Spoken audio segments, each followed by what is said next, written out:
All over, we'll visit Detroit, Denver, Dallas, St. Petersburg, just to name a few. Now, today, we are near the city. That's a nickname for San Francisco. Here for the call of the race, the play-by-play is Gary Lee and Bill Adam.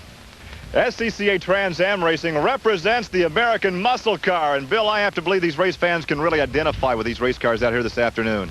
I think they do identify because these cars are the closest thing they have to what they drive to the track. They look like what they've driven. The Mustangs, the same shape, the Berettas, the same shape, and the Oldsmobiles. So they cheer for their own product. Well, this, of course, is the 25th anniversary season for the SCCA Trans Am Series. The defending champion is Dorsey Schrader. He was really an inspiration for all the drivers that have struggled in their careers. He was really a people's champion last year.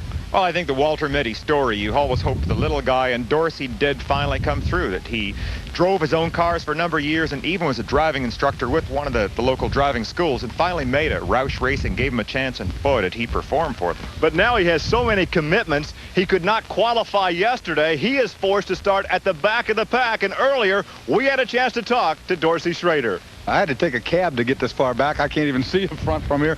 We got to, just bide our time and stay out of trouble.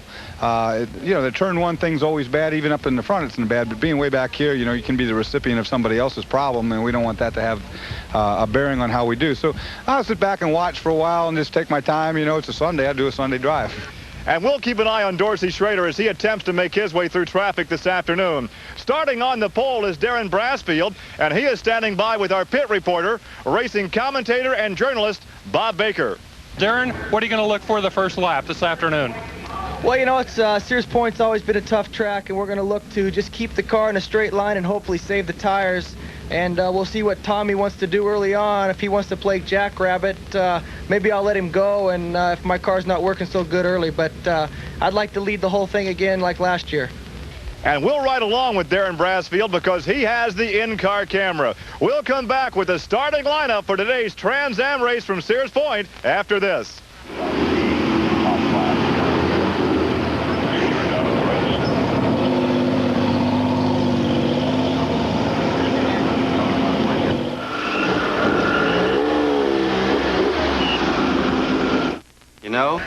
Welcome back to the wine country of Northern California near Sonoma at Sears Point Racetrack. This is the second stop on the 1990 season for the SCCA Trans Am. 40 cars to start today's race. Starting in the front row in the number 5 Cutlass Supreme from Los Gatos, California, Darren Brassfield. And outside in the 01 Beretta, Tommy Kendall. In the second row on the inside, car number 7, a Cutlass Supreme of Paul Genelosi. And outside the runner-up in Trans Am competition last season, Irv Hare, number 15, another Cutlass Supreme. On the third row on the inside, Max Jones, a veteran from Long Beach, California, in a Mustang number 2. Outside the number 33, Cutlass of Scott Sharp. In the fourth row inside, car number 3, Chris Neifel out of Illinois in a Beretta. And flanking him, Tom Gloy, a former Trans Am champion, car 63, the Gloy Sports Beretta. In the fifth row, a couple of real veterans in Camaros. On the inside, number 8, Les Lindley out of Anaheim, California. And outside, the Bear from Marietta, Georgia, Jack Baldwin. The course is a challenging 2.5-mile, 12-turn outing, perhaps the most challenging course these drivers will face all season. This really is just an incredible track, much different than any other they'll run across this year, and probably is the most difficult of all. Very, very high-speed track. The turn 1 area that you're looking at here is an area approached approximately 140 miles an hour. Very fast. The cars have to sweep uphill in through 1A and then tight turn 2. Now, this is a right-hander where you're dropping 2 gears down to probably 80 miles an hour, and you really have to feed power on carefully, not getting too sideways. Turn 3 again, you've only got time for a little burst of throttle there before you're hard on the brakes and into an uphill turn 3. This is a left-hander. Feeds immediately into turn 3A. It's almost like one long corner, but very tricky because of elevation changes. This in turn leads down to a downhill, turn 4, very tight. Once again, gravity's taking over, forcing the car to the outside. Turns 5 and 6, all high-speed stuff. Really stretching the car and puts a great deal of pressure on the tires. But that leads us to the best section of the track for passing. Turn 7 is the tightest area, extremely tight, where the cars are down to second gear, and it's quite wide. So passing is a premium and definitely the favorite spot in the track. out of turn 7 is really what they have as called as a straight, and it's not a straight. Turns 8, 8A, 9, 10 are all high-speed sweepers, and you just have to do it like a skier does a bunch of slalom gates. Everything has to be a rhythm. This leads into the final turn in the track, which is really turn 11. It's a 180-degree tight right-hander, and the problem here is a concrete wall at the exit. You want to make it carefully through that. It has been a hot, humid weekend here in Northern California, but this Sunday is the most pleasant of the 3 days that they've been on the racetrack. We have clear skies, 85 degrees, low humidity, a light westerly breeze, and no chance of rain. Well, look down here on the warm-up, number 55. That is Bob Sobey, and that is an embarrassing situation to spin on a warm-up lap. I think his fellow competitor is going to remind him of this gap for the rest of the season. And what it is that when you're on cold racing tires, they actually give less traction. That's right, it's less traction than street tires would give. Even though you've got little skinny street tires in your car, the rubber compound on these tires has to be heated up to give good traction. Well, there's a look at the front row. We are about to go green. This is that sweeper turn number 11. They go into a slight kink off to the left and across the start-finish line. Darren Brassfield will bring them down alongside Tommy Kendall, Cutlass Supreme, Anna Beretta. And here comes the green flag. The Trans Am race is underway. It looks like Kendall got a good jump, and there goes Brassfield to the lead. Leading through turn 1 up into turn 2 and about a 2-3 car length advantage as they go through the gears and up the incline. A tremendous battler in the second row. Neither one of the Oldsmobile drivers wanted to give way. And you can see that Gentilozzi has slotted his Budweiser Olds into third place. That's right there in your picture. What he wants to do is to try and get by Kendall as quickly as possible and give a bit of a cushion to his teammate, young Brassfield. Does that mean he's going to run the jam car for his teammate? Well, I think in a sense he does want to do that, because if he can do that and allow Brassfield to get a bit of a lead, then Darren can back off a bit and save his tires. Brassfield in years past has really spread himself thin with some NASCAR racing, some IndyCar racing, but he says this year I am focused on Trans Am only. I'm going after the championship and a new team situation with Brassfield and Gentilozzi. Oh, and it's really working here. We're watching quite a performance already. Look at Darren stretching this lead already. Now, all of these cars, remember, are on cold tires, and you really play a bit of a gambling game on these opening laps. How hard do you push? Do you run really hard flat out like Darren is doing right here, or do you let your tires heat up properly? Darren obviously made the right choice. He is pulling away quite significantly from the Kendall Beretta. Well, of course, these drivers have to start the race in the same compound tire they qualified. In fact, the fastest 5 qualifiers from the session yesterday had their tires impounded. So we're not really sure just how soft the compound is on this car, number 5, and if in fact he can go the distance without making a stop for tires. No, it's a source of concern for all the competitors. And look at that. You get to see how close some of those guys. Oh, and I think Les Lindley just tagged the wall there in the back of his yellow Camaro right there, just leaving the scene. And that's what they don't want to do. You can see them all wiggling as they're trying to get 500 to 600 horsepower down onto the ground. And they don't like to take that in first or second gear. Darren Brassfield has opened up that sizable lead right now over Tommy Kendall. Paul Gentilozzi rides in the 3rd position. 4th is Herb Hare. And we've heard some drivers talk about how quiet Herb has been this weekend. He was the runner-up in the seasonal championship last year. He qualified 4th fast out of Peoria, Illinois in his Cutlass Supreme. He could be a real factor because he's been so quiet this weekend. Oh, there's no doubt in my mind at all that Herb Hare is the dark horse at this track because he has been so quiet. Now, he has 2 things going for him. Number 1, he builds his own chassis. The Hare family, Herb and his father, Rudy, design and build that Oldsmobile all by themselves, so they know the car backwards and frontwards.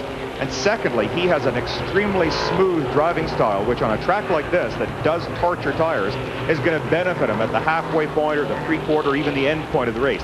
His car, his tires will still be working very well. This is a chassis racetrack. High horsepower area in some sections of the track, but basically the chassis has to work. It's very, very critical because of all the elevation changes and cars going over the tops of hills and breaking up into corners. And right, you can see here an extremely fast corner. You want the car to perform at its best.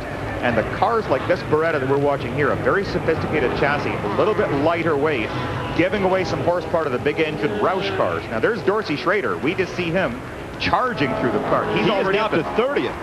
Started dead last. He did not qualify. We well documented his busy schedule this weekend, but he is up to 30th, and he really told us that he needs a yellow about lap 15 to 20 to have a real shot. Oh, well, he's working on emotion right now. He's just come off 2 other races, and he's fired up and ready to go. A heck of a driver. Dorsey's great fun to watch. With Darren Brasfield leading, we'll be right back after these messages. Welcome back to Sears Point on Prime Network. Boy, and Darren is just running away. Darren's dad is also in this event. Jerry driving the family Corvette. That's got to be fun to race against your dad. Oh, or your kid. Yeah, I'm sure it's got to be fun for Darren. That I guess he's trying to show, hey, Dad, here's something to be proud of. But it's got to be different for the father. Does he worry about his son going out there and going too fast? That's Jerry Clinton had a problem there right in front of some more traffic, but he was able to get out of the way and continues on. And now Dorsey Schrader is up to 16th. Now keep in mind, they've gone some 7 laps, and he told us if we can have a yellow about lap 15 or lap 20, I might have a shot. Oh, he's coming into the pits. Oh, he's coming in the pits. Pit lane. Oh, we didn't anticipate taking a ride with him into the pit area, but let's keep an eye now on this Mustang to see what changes they may have to make. This is under green, and this is unscheduled. Now, we could see no problems in the way of any smoke out there or any perhaps handling characteristics. No, nothing is showing. And they're pulling the front. Flip off the car. Gonna look at the motor or something on the front suspension. This will take any shot he has. Now they're looking down up to 16th position. They're looking down at the inlet that goes right back onto the rad. I would expect that Dorsey maybe has an overheating problem. That's very unusual because of the pleasant temperatures today. But that's definitely what they're looking at. Well, no overheating problem here for your leader. That is Darren Brasfield. The only heat he is feeling is the heat he's putting on the opposition right now as he continues to widen that gap between first and second. Well, and the pressure that's going to exist now is that Darren is coming down towards turn 11. That is where the entrance to the pits is, and means that he may put a lap on Dorsey before Dorsey gets out. If that's the case, I'm afraid Dorsey is just out of the picture to win this race. And there we go. There's Dorsey leaving I don't the think pits. he has enough steam that he can maintain that. He and Darren should be almost side by side going up into. There's Darren. There's Darren, and no, Dorsey drops a lap down. Now, what will Dorsey do to try and help his teammate? Here's Dorsey right here. He hasn't, but he will drop a lap down right there. He is a lap down now.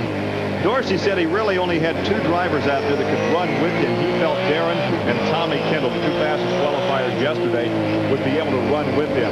But at this point in time, that's if everything is optimum. There's a problem, perhaps overheating with that car. So, well, Dorsey may have a very short afternoon. I think it is going to be a short afternoon because when he exited turn 2, he kept the car tucked in very tight, not under power at all. We talked earlier about Darren moving out to a big lead early and forcing the car. And here's Robert Lapalinen, who was victorious at Phoenix in the season opener. He's another Jack Roush driver in that black number 4. Yeah. And Robert had a little bit of a problem right there breaking up into turn 7. You saw the smoke. That wasn't oil out the exhaust. It was just the right front wheel locking up a little bit. He's right behind Jack Baldwin in that number 28 Camaro. They are battling right now for 10th position. Baldwin is 10th, and Robert Lapalinen is now in the 11th spot. Jack Baldwin's another guy much in the, look at this, a little bit of sideways as he gets into the dirt. Much in the same mold as Dorsey Schrader, that he likes to drive a car sideways. And this is the Buzz McCullough Skoal Bandit car, always one of the prettiest cars we see. Just a beautiful car, and Jack will drive this car as hard as he can. Jack will carry a car in Trans Am competition as far as any driver will carry. He does, and sometimes, at Phoenix, he carried it a little too far. He admittedly spun a couple times and was angry at himself and was smiling about it. I think he wants to make up for it today and give the Skoal Bandit crew a good finish. Well, here's the heartbeat of America against Ford right here, and that's the battle for 10th position. And as Robert has a look to the inside, but no place to go right there as the Bear protects that inside groove.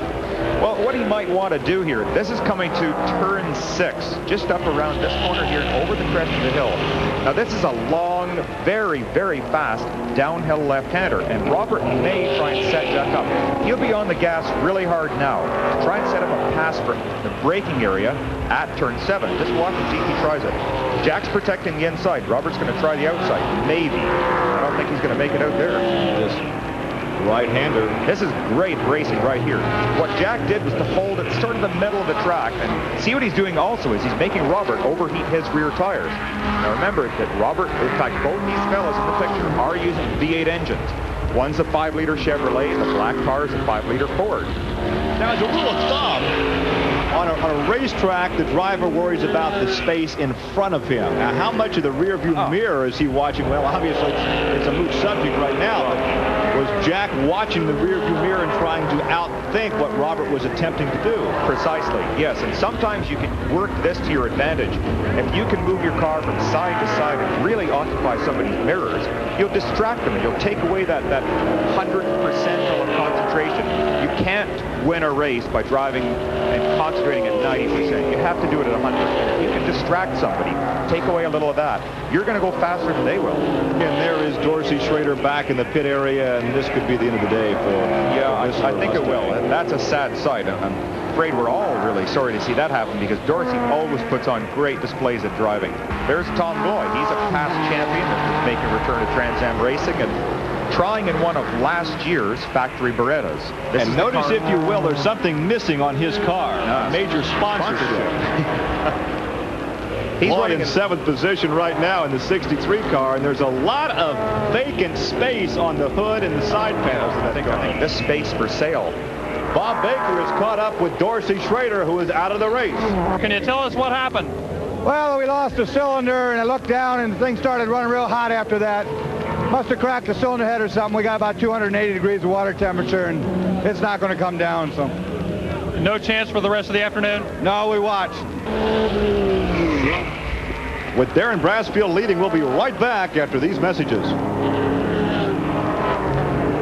To tell you about an exciting new way to follow Winston.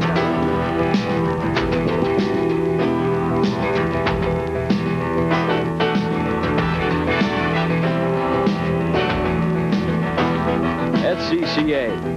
We make racing happen. To get involved, call for membership information. Toll free, 1-800-255-5550.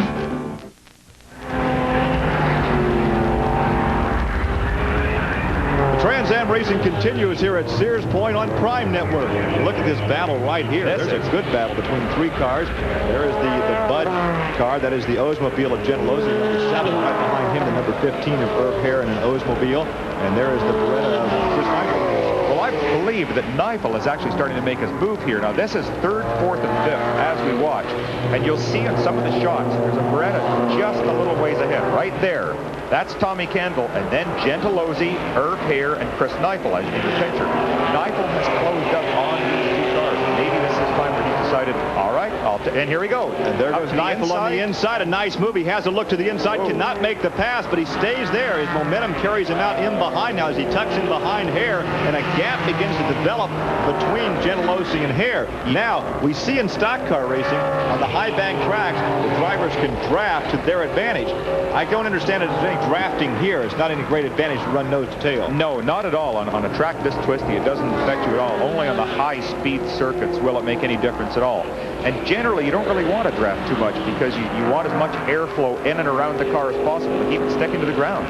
These cars run a great deal more aerodynamics than what the NASCAR vehicles do. NASCAR worries about the air that's going over the top and down the sides, and not really too much about what's going under the cars. These cars all have very careful side skirting and front air dams. As we look at Chris Neifel in the yellow, black, and white car, you talk about the air going under a car. That was a was not handling. He was mentioning something as simple as the fit of the front bodywork. And look at this, up the inside of Hare, and he's got a clean pass. Beautifully done. Outbreaking. That was textbook. That was really perfect. And now he's got his sights set at Gentilozzi. And I don't think Gentilozzi will stay in front of him for a lap either, because Chris is going very fast right now. Well, Chris is running the game plan that he talked about earlier. We thought perhaps that he was joking with us, and we would see him make a charge early. It's easier to pass 3 or 4 cars at the start of the race, not let them get to a single file formation. Yes. But he kind of laughed and said, no, I'm going to hold back and size things up. That's exactly what he's done. And look at this. Jack Baldwin on turn 11. Jack the Bear out of Marietta, Georgia. Once again, did he overdrive it? Probably getting on the horsepower a little too early, and just you can't get a bite when you're trying to put down. Talking to himself right Oh, I'm sure he's saying words that he couldn't repeat on air. Jones again, third, fourth, and fifth right together on the racetrack. Now watch this and see if Chris sets up Gentilozzi for braking into turn 7. The next corner he gets to. Look at this. He's cutting tight to the inside, and he's trying to get upside. But can the Oldsmobile horsepower pull out? Chris is going to try. Not quite. Look at this, almost 3 different lines. No. This right-hander as Irv Hare tucks in behind Chris, and Chris comes off the corner, takes a look on the outside. Oh, that's no place to pass. No, he can't do that, but what he's trying to do is to distract Paul, take away his concentration and make him look at the mirror instead of thinking about where he wants to place the Oldsmobile. Chris may try a pass in exactly the same place as what he did to Irv Hare at the end of this lap. Here he's got a very high speed right there. Now he gets to run through this corner, and I don't think he's close enough. So now what he has to do is watch his mirror and make sure Hare doesn't Look to the repass. inside. Oh, he just gets the nose. Oh, he is on the inside. Look at this. He can do it. He can do it. He has done it. He has done it. And Chris Neifel moves up to second. Now, right now, Darren Brasfield enjoys a 7.8-second lead over Tommy Kendall. And Tommy's teammate, Chris Neifel, has moved to third. So let's see now if Chris can pull away from Paul Gentilozzi and Irv Hare and close in his teammate. Well, that is really impressive. The car that Chris is driving, as well as Tom Candles, is a brand new Beretta. This is the Bob Riley design. Man who's been around 90 cars and the brains behind Protofab Racing. Riley is just a brilliant designer, has penned this car, they built it, and it's brand new, and this is its first ever race. The car is obviously working very well because he was so far behind Gentilozzi coming into that tight turn 11. I didn't think there was a chance of passing, and I'm sure Paul thought that too. Look at Chris pull away. Is there anything that the teammates, Chris and Tommy, can do at this point if they do get hooked up? Not really. Sometimes one teammate can maybe inspire the other one. If Tom is driving with a little more relaxed pace than what Chris is running, maybe his ego is going to come up and say, well, I really don't want Chris to pass me, so I'll try that a little bit harder. But they're both running pretty hard at this point. I think Chris is maybe pushing a little harder than Tom is. That car looks very stable. Irv Hare now rides in fourth, and fifth is Paul Gentilozzi. So we see some teammates involved in this shootout right now at Sears Point. Running down the top 5, once again, Darren Brasfield has the lead. Now the margin over Tommy Kendall, only 5 seconds. Chris Neifel is third. Irv Hare rides in fourth, and Paul Gentilozzi is now fifth. Tom Gloy has moved to sixth. Scott Sharp, seventh. Robert Lafalini now in the 8th position. Ninth is Bob Sobey. Max Jones is now 10th. But the gap again down to 5 seconds between first and second as Brasfield continues to negotiate the traffic, and that may be the reason the gap is starting to close. With Darren Brasfield leading, we'll be right back after these messages. Investing? Bob taught me the ropes, but he was missing something big. Commission discounts. He picks his own investments, rarely takes his broker's advice, but he was paying full commissions. So, market rookie that I am, I tell him how much I save at Charles Schwab, and now he's got Schwab on speed dial. Bob may not need investment advice, but he could sure use help with those chopsticks. Advantages. We both have Schwab accounts, but I've got the edge. We both have Schwab One, the brokerage account with free checking. Both save on commissions, and both earn income between investments. My old broker charged $80 for an account with checking. At Schwab, we pay zip. But I've still got Jack beat, because I can find my Schwab One checkbook. For a free Schwab Fact Kit, call toll-free 800-336-2100. That's 800-336-2100. We give you more ways to succeed.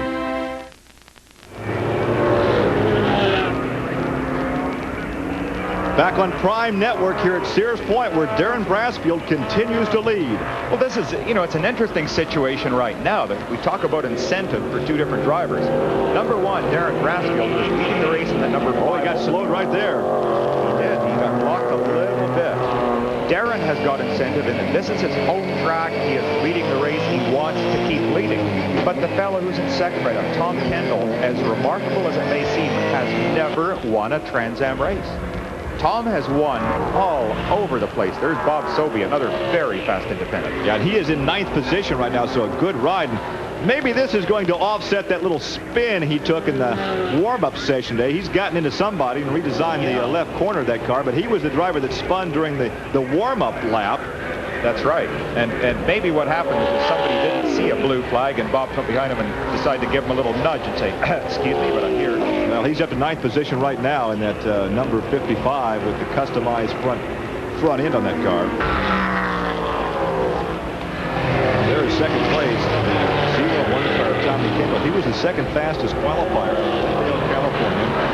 The Olivetti and his teammate is tucked in right behind him. Right on the tail. Chris always had aspirations to be a professional basketball player. He is by far the tallest driver out here. Oh, he is. About 6'7", 6'8", something like that. I don't know how he squeezes all that size into a cockpit. In fact, when he was running Indy cars, they had to build, Primus Racing built him a car just around his large frame. And you'll recall when he was racing some GTP cars, they had to put a bubble in the cockpit to negotiate his helmet.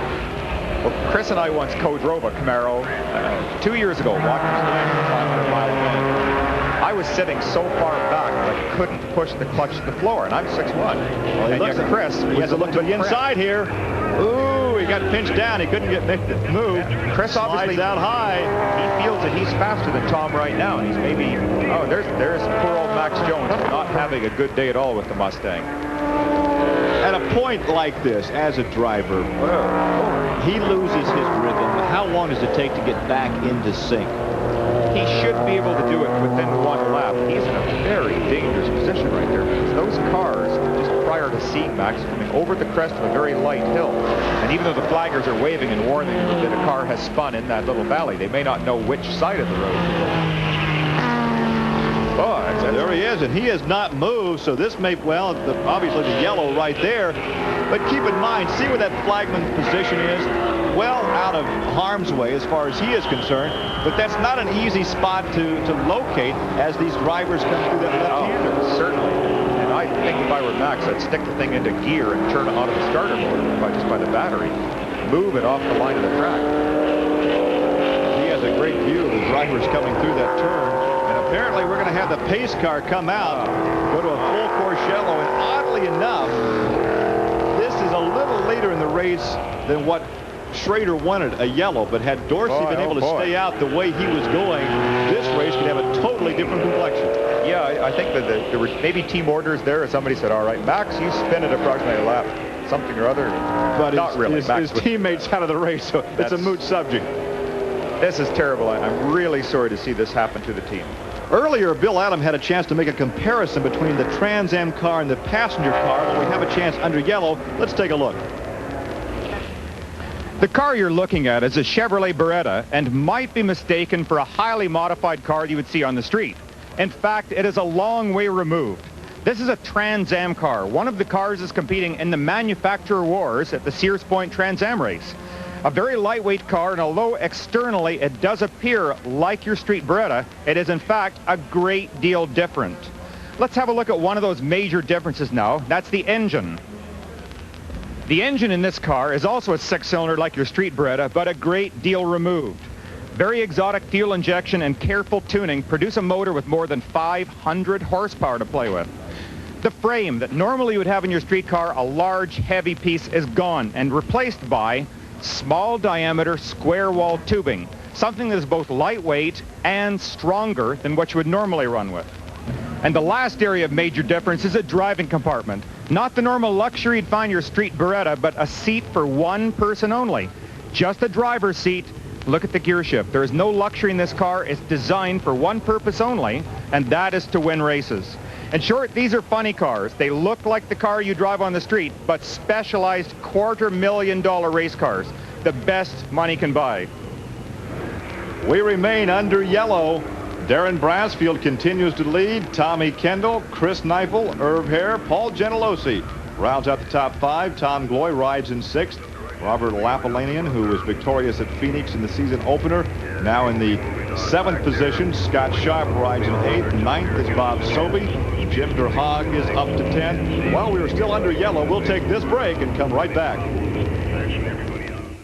For years, you've heard me talk about the fine quality of Plastic Coat spray paints.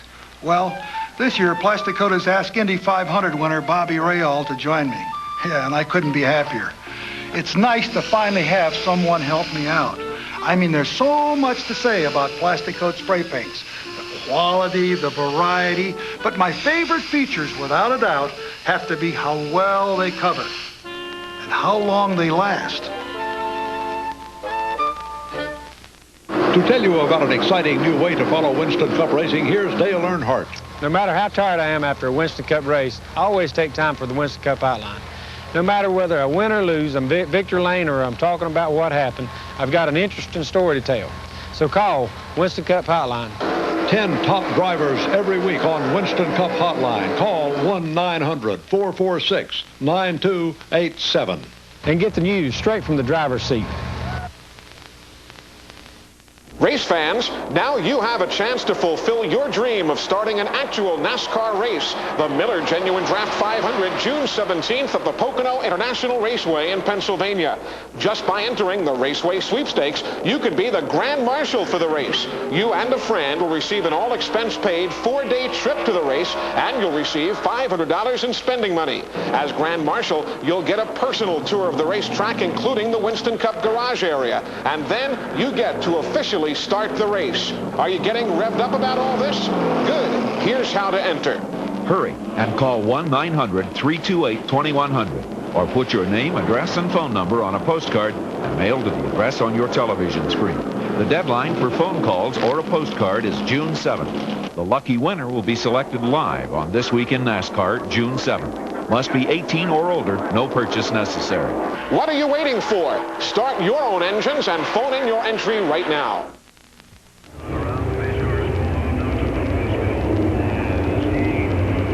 Welcome back to Sears Point Prime Network with Trans Am competition about to go green with 8 laps remaining, and look at this shootout headed for the first turn. Your leader from the starting flag is Darren Brassfield, and look at the battle for second. Neifels up, I think, up into second place there. He took Kendall, who tried to out-drag Brassfield and didn't make it. The final 8 laps. Once again, Darren Brassfield. And then it's Tommy Kendall. And then Chris Neifels. Kendall really tried a drag strip style start. Your Neifels has gotten up to second. Kendall drops to third. Now, as we mentioned earlier, Neifels' strategy was let's wait and see. Let's let the race develop with somebody else setting the pace. I'll wait. Hey, he has about 7.5 laps to run down and pass the red number 5 of Brassfield. Well, and now this is the point where you use everything you have. There is no saving the tires. You've got 7 laps to a checkered flag, and you run as hard as you possibly can. What we're seeing here, these fellas appear very smooth, but I guarantee they are right on the edge. At red line when they're shifting gears, you shift as fast as you can, you jump on the brakes. The 4th red car back there, the 4th car in line is Paul Gentilozzi. On the restart, he got around Irv Hare, so Hare drops to 5th. And again, look at the Oldsmobile seemingly stretching out this effortless lead. This is really amazing. There are the Berettas of Chris Neifels, Tommy Kendall. There's your leader, the Neolife number 5 of Darren Brassfield, part of the Paul Gentilozzi Brassfield Racing Stable. Gentilozzi rides in 4th position. 5th is the white Oldsmobile of Herb. And we just saw a car spinning turn 11. I don't know if it was Bob Sobey, 55, and Jack Baldwin. Jack Baldwin also involved in some more damage to Sobey. Sobey had a nice ride going. He was up to 9th position. He's had a rough day at some points. Yeah, had a good ride going. Oh, and here he is. I think his race is finished right there. Oops, it's going to be into the he lost the steering. He could not steer. He kisses the wall. What a tough way to end. This, been a good ride. It's potentially going to bring out the pace car again. This is going to be disastrous for the Beretta team if this happens. Now, let's see what happens back there. Aftermath as he and Jack Baldwin got together. Jack spins to a stop as the rest of the drivers make a move evasively to the inside. Oh, this is terrible. What has happened? Yeah, they're calling for a tow truck out there to get this out of the way. And what has happened is that the bodywork has actually gone underneath the front tire, and that's why he couldn't steer it. There's nothing wrong with the steering rack or the suspension. Just the bodywork made that car a skid plate instead of a car that would steer. Well, the race continues, and up in front, where he's been all afternoon here in Northern California, is Darren Brasfield, and there is the gap that begins to widen out between first and second. I think he has him covered. I think he does too. He seems to be pulling away down that long, twisting section on the back end of this course. Under brake right here, the Berettas do close up a little bit, but I don't think they're in a position to challenge yet. And it looks like Kendall is even trying to go around the outside of his teammate here. Well, you can see the yellow flags flying. That is for the Sobe accident to slow them down through turn 12 as they cross the start-finish line. Now he's into turn 1 under the bridge. This is a fast section here, uphill. Look at this, over the curb, using up every inch of roadway. Now Kendall is back into second place. Michael's not a third. And now is not the time to conserve, as you said earlier, the tires, the chassis, or the driver himself. It's time to hang it out. No, this is a position that Tom Kendall does not want. He has a number of second places. He has never finished where Brasfield is sitting right now, and he wants his first Trans Am win. There's great incentive on the line right now for Tom Kendall. Tom is also local. He's from, there's the Bob Sobe car just getting towed out of the way. So this is not going to have a bearing on the outcome of this race at all. The green remains out. The competition continues. Darren Brasfield continues to hold at bay the Berettas of Tom Kendall and Chris Neifel. And right now, Neifel looks like he's being challenged by Paul Gentilozzi for that third spot. Gentilozzi closed right up there. Again, these Oldsmobiles just are looking so stable and so strong at this point. Interesting, just the two teams, the Oldsmobile team and the Beretta team. But I think that Kendall is catching him very slightly.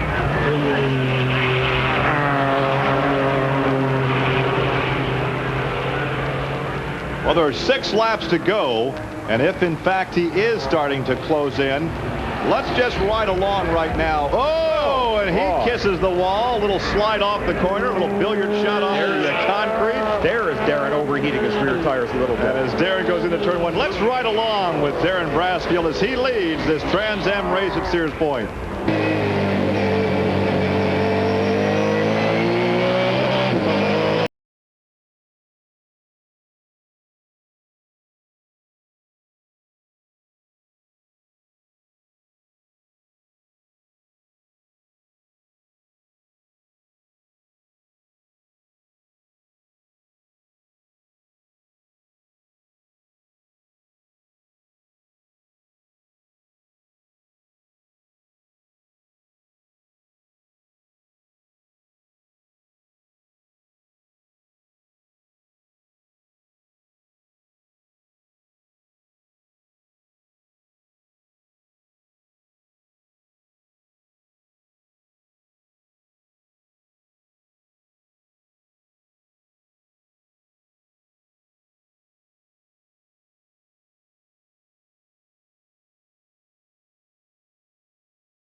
good. I'm gonna look good this year at the prom. My girlfriend will like this color. Can you believe this is the 8th tuxedo I've gotten here, and every time it's been perfect? Fantastic. We try to do our best each and every time. Actually, my girlfriend's dress was so hard to match, but you guys still came through. Color was good? It's perfect. You guys always have the right size. Make her glad she said yes. Parker's Tuxedo Center.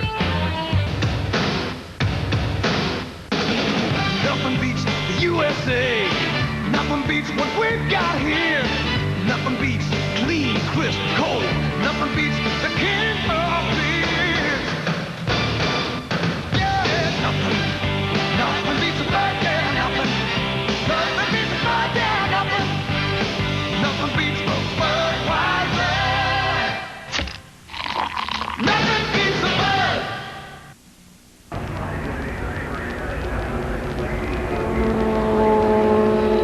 Well, here's a look at the lap traffic on the last lap. Bill, almost a real problem right there for your leader. Well, Darren's foot is on the floor, and watch the car on the right. Look at the smoke off his wheel. He locked the brakes up, giving Brassfield some room, and he didn't have to lift off. Very heads-up move by that driver. Well, Brassfield, of course, was looking ahead, driving ahead, and saw where he had some slight area. He found the daylight, went on through. Let's go down to victory lane. Here's Bob Baker. Darren, congratulations on your big win this afternoon. Well, thank you. You know, it's always great to win in front of all your friends and family, and I want to thank Oldsmobile, Rocket Sports, all the guys. They just did a super job. It made it real easy for me. You know, back-to-back wins here. What can I say? I mean, it looks like I own the track, but Tommy drove a great race, and you know, he was there, but you know, just traffic played my way, and on the last lap, we actually thought we had one more lap to go. So we just got lucky, winning our way. Our congratulations to Darren Brassfield, who was selected the star of the race, and his dad, Jerry, finished 10th to be selected the rising star of the race. That wraps it up here in Northern California. For Bill Adam and Bob Baker, I'm Gary Lee. Thanks for joining us. So long from Sears Point.